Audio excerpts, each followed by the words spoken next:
Hi hello friends, welcome back to beauty max fashion. இன்றைக்கி வந்து நம்ம ஒரு சண்டே ரொட்டீன் vlog தான் பார்க்க போகிறீங்க. பால் ஏடை எப்படி எடுத்து வைக்கலாம் அப்படின்னு தான் நான் உங்களுக்கு இந்த vlogல இன்க்ளூட் பண்ணிகிட்ருக்கேன். இதுக்கு முன்னாடி நான் ஒரு வீடியோவில் பட்டர் எப்படி செய்கிறது அப்படின்னு சொல்லியிருக்கேன். அதில் வந்து நம்ம ஏடு கலெக்ட் பண்ணி வச்சோம் அப்படின்னா அதை வச்சு நம்ம பட்டர் செய்யலாம். எல்லாராலையுமே இந்த ஏடு வந்து எடுத்து வைக்க முடியும். ரொம்ப ஈஸியான ப்ராசஸ் தான். நம்ம இப்போ பால் வாங்குகிறோம் இல்லையா, அதை வாங்கிட்டு நல்லா காய்ச்சினாலும் கூட அதை எடுத்து நம்ம ஃப்ரிட்ஜில் வச்சிட்டோம் அப்படின்னா ஏடு வந்து நமக்கு திக்காக மேலே கலெக்ட் ஆகி இருக்கும். நமக்கு எடுக்கிறதுக்கு வந்து ரொம்ப ஈஸியாக இருக்கும். இந்த மாதிரி நம்ம ஏடு எடுத்து நம்ம கலெக்ட் பண்ணி வச்சுட்டே வந்தோம்னா அந்த ஒரு பாக்ஸ் அளவுக்கோ இல்லை 2 பாக்ஸ் அளவுக்கோ எடுத்து கலெக்ட் பண்ணி வச்சோம்னா நம்ம ஈஸியாக பட்டர் செஞ்சிடலாம். இது வந்து ரொம்ப ஈஸியான ஒரு ப்ராசஸ் தான். நமக்கு வந்து ஒரு 15 to 20 டேஸ் ஆகும் இந்த அளவுக்கு ஏடு கலெக்ட் ஆகிறதுக்கு. உங்களுக்கு நீங்கள் வெளியே வச்சிங்கன்னா பால் வந்து உங்களுக்கு கம்மியான ஏடு தான் வரும். நீங்கள் ஃப்ரிட்ஜில் வச்சிங்கன்னா ஏடு வந்து உங்களுக்கு நிறைய ஏடு வரும், நல்லா திக்காகவும் இருக்கும். ஸோ நமக்கு வீட்டிலே வந்து ஈஸியாக பட்டர் செஞ்சுக்கலாம், கீ செஞ்சுக்கலாம். நான் கீயும் செஞ்சுருக்கேன். பட்டரில் நம்ம இந்த பட்டர் எடுக்கிறோம் இல்லையா, அதிலே கீயும் செஞ்சுருக்கேன். டேஸ்ட் வந்து ரொம்ப நல்லாயிருக்கும். ஸோ நெக்ஸ்ட்டு வந்து பார்த்திங்கன்னா மத்தியானத்துக்கு வந்து நாங்கள் எக் பிரியாணி செய்யலாம் அப்படின்னு சொல்லிட்டு செஞ்சிட்ருந்தோம். இது வந்து நார்மலாக செய்கிற மாதிரி தான். நான் தம்லாம் போடல, தம் போடாமல் தான் செஞ்சேன். குக்கரில் தான் வச்சு செஞ்சேன். நார்மலாக செய்கிற பிரியாணி மாதிரி செஞ்சுட்டு ஜஸ்ட்டு நம்ம எண்ணெயில் வந்து எக்கு ஃப்ரை பண்ணி எடுத்துகிட்டு அதை வந்து நம்ம அதில் போட போகிறோம். கொஞ்சமாக எண்ணெய் ஊற்றிட்டு அதில் வந்து ஆனியன்ஸை ஃபஸ்ட்டு நான் ஃப்ரை பண்ணி எடுத்து வச்சுக்கிறேன். அந்த மாதிரி ஆனியன்ஸை இன்க்ளூட் பண்ணும்போது நமக்கு டேஸ்ட் வந்து ரொம்ப நல்லாயிருக்கு, ரொம்ப செமையாக இருந்தது. நீங்களும் ட்ரை பண்ணி பாருங்கள். சிக்கன் பிரியாணினாலும் சரி, மட்டன் பிரியாணினாலும் சரி, ஆனியன்ஸை வந்து சும்மா எண்ணெயில் வெறுமனே வறுத்துட்டு அதை எடுத்து வச்சுருங்க. அப்புறமா அதை வந்து பிரியாணியில் மிக்ஸ் பண்ணி போட்டு சாப்பிட்டு பாருங்கள், செம்ம டேஸ்ட்டாக இருந்தது. நெக்ஸ்ட் இப்போ முட்டை ஃப்ரை பண்ணுறதுக்கு வந்து கொஞ்சமாக எண்ணெய் ஊற்றிட்டு அதில் வந்து லைட்டாக சூடு இருக்கும்போது மிளகாத்தூள், மஞ்சத்தூள், உப்பு போட்டுட்டு நம்ம வந்து எக்கை வந்து அதில் போட போகிறோம். சும்மா ஸ்லிட்டு ஒரு 4-5 ஸ்லிட்டு போட்டுட்டு அதில் போட்டுடலாம். இப்போ வந்து நான் ஒரு 5 முட்டை போட்டிருக்கேன். அந்த கருப்பாக இருக்கிறது வந்து பார்த்திங்கன்னா ஆனியன் தான். அது நான் இதுக்கு முன்னாடி ஃப்ரை பண்ணது ஆனியன். ஸோ அதை வந்து அதில் இருக்குது. நல்லா மிக்ஸ் பண்ணி விட்டுட்டு சும்மா பெரட்டணும் அப்படின்னா போதும். ஆல்ரெடி நமக்கு வந்து எக்கு நல்லா வெந்துருச்சு. இதை வந்து நம்ம அப்படியே பிரியாணியில் போட போகிறோம். லாஸ்ட்டு ஸ்டெப்பில் போடுங்க. ஃபஸ்ட்டே போட்டிங்க அப்படின்னா இன்னும் நமக்கு டேஸ்ட் வந்து அந்தளவுக்கு இதுவாகாது. லாஸ்ட்டாக வந்து நம்ம பிரியாணி முடிச்சுட்டு நம்ம விசில் போடுறதுக்கு முன்னாடி நம்ம போட போகிறோம். நான் வந்து இதில் போட்டுட்டேன் இப்போது. இப்போ இதுக்கு மேலே வந்து கொஞ்சம் லைட்டாக கொஞ்சம் கொத்தமல்லி தூவிட்டு அதுக்கப்புறமா நம்ம வந்து மூடி வச்சிடலாம். டேஸ்ட் வந்து ரொம்ப நல்லா வந்திருந்தது. நமக்கு வந்து அந்த ஆனியன்ஸ் ஃப்ரை பண்ணி போட்டு நான் இப்போ தான் ஃபஸ்ட் டைம் ட்ரை பண்ணுறேன். பட் ரொம்ப சூப்பராக இருந்தது. லாஸ்ட்டாக தான் நம்ம வந்து ஆனியன் போடணும், இப்போ போட வேண்டாம். இதை ஃபுல்லாக விசில் போட்டு மூடி வச்சுட்டு அதுக்கப்புறமா ஓப்பன் பண்ணதுக்கப்புறமா வந்து நம்ம ஆனியன்ஸ் போட்டுடலாம். ஸோ இப்போ வந்து பார்த்திங்கன்னா பிரியாணி ரெடி ஆகிடுச்சு. எனக்கு லைட்டாக வந்து ஓரத்தில் அடி பிடிச்சிருந்தது. நான் எப்போவுமே தம் போட்டு தான் செய்வேன். எனக்கு குக்கரில் விசில் விடுறதே வரவே வராது. எனக்கு அந்த டைப்பே எனக்கு அந்தளவுக்கு சரியாக வராது. ஸோ அதனால் குக்கரில் விசில் விடுற மாதிரி ட்ரை பண்ணியிருந்தேன். ஸோ சைடில் லைட்டாக அடி பிடிச்சிருந்தது. பட் டேஸ்ட் வந்து ரொம்ப செம்மையாக இருந்தது.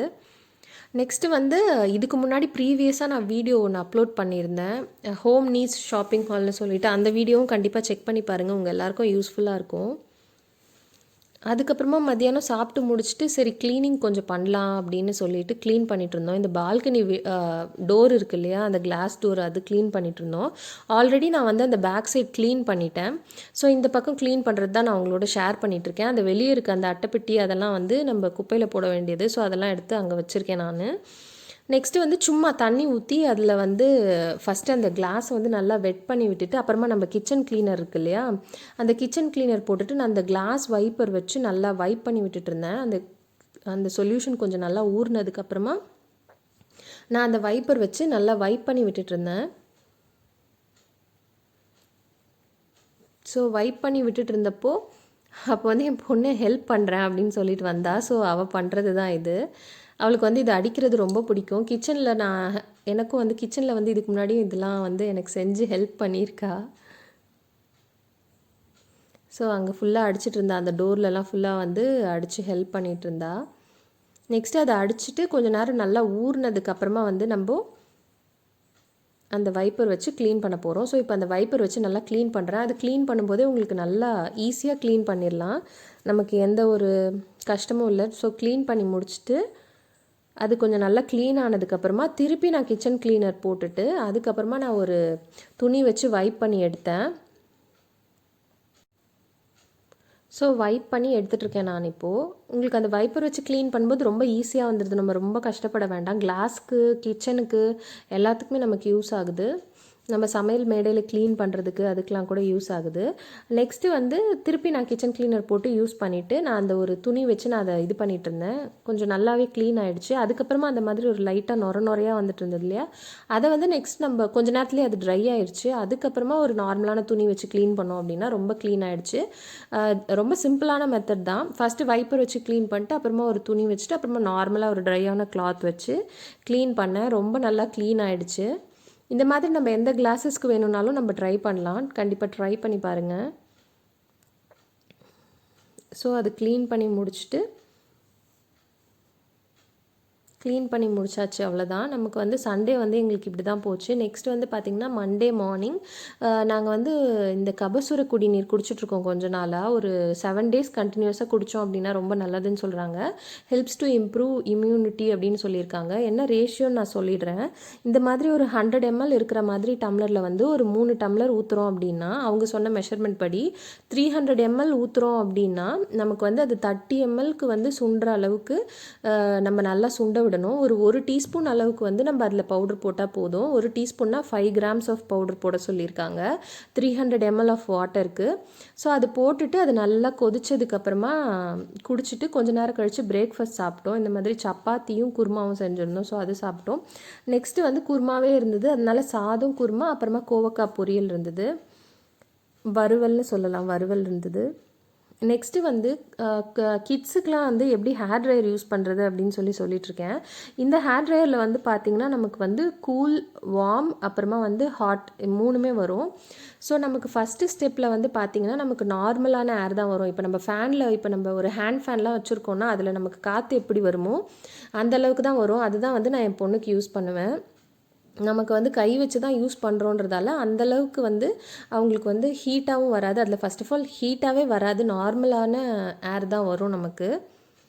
ஸோ ஃபஸ்ட்டு இதில் வச்சு பண்ணிங்க அப்படின்னா வரும். இந்த ஹேர் ட்ரையருக்கான ரிவ்யூவும் வந்து நான் நம்ம சேனலில் கொடுத்துருக்கேன். வேணும்னா செக் பண்ணி பாருங்கள். இந்த ஹேர் ட்ரையர் வந்து நான் ஒரு பாஸ்ட் 3 to 4 years யூஸ் பண்ணிகிட்ருக்கேன். ரொம்ப நல்லாயிருக்கு. அதுவும் இல்லாமல் இந்த மாதிரி கிட்ஸுக்கெலாம் யூஸ் பண்ணுறீங்க அப்படின்னா கை நல்லா வச்சுட்டு அந்த இடத்துல ஹேர் ட்ரையர் கொண்டு போனீங்க அப்படின்னா கொஞ்சம் சேஃபாகவும் இருக்கும். இப்போ என்ன சொல்லிகிட்ருக்கேன் அப்படின்னு பார்த்தீங்கன்னா, அந்த பேக் சைடு வந்து அவங்கக்கிட்ட கொண்டு போகாதீங்க. இப்போ வந்து நான் ஆஃப் பண்ணி வச்சுருக்கேன். 0ல் இருக்குது. ஸோ ஆஃப் பண்ணி வச்சுட்டு தான் நான் உங்களுக்கு காட்டிகிட்ருக்கேன். அந்த பேக் சைடு இருக்குது இல்லையா, அந்த ஒரு மாதிரி கிராஸாக அதை வந்து நீங்கள் அவங்கக்கிட்ட கொண்டு போகாதீங்க. அது வந்து கொஞ்சம் ஹேரை வந்து இழுக்கும். நமக்கு ஃப்ரண்ட்டில் தான் ஏர் ஃப்ளோ ஆகும், பின்னாடி வந்து ஹேரை வந்து இழுக்கிற மாதிரி இருக்கும். ஸோ அதனால் பேக் சைடு வந்து கொண்டு போகாதீங்க அவங்கக்கிட்ட. நம்ம யூஸ் பண்ணும்போது கொஞ்சம் கேர்ஃபுல்லாக யூஸ் பண்ணிங்க அப்படின்னா நம்ம ஹேர் ட்ரையரும் வந்து கிட்ஸுக்கு யூஸ் பண்ணலாம். இந்த ஹேர் ட்ரையருக்கான லிங்க் வந்து நான் கீழே டிஸ்கிரிப்ஷன் பாக்ஸில் கொடுக்குறேன். ஸோ இவ்வளோதான் ஃப்ரெண்ட்ஸ் இந்த வீடியோவில். ஐ ஹோப் உங்கள் எல்லாருக்கும் இந்த வீடியோ பிடிச்சிருக்கும்னு நினைக்கிறேன். மறக்காமல் என்னோட சேனல் லைக் பண்ணுங்கள், ஷேர் பண்ணுங்கள், சப்ஸ்கிரைப் பண்ணுங்கள். Thank you friends. பாய்.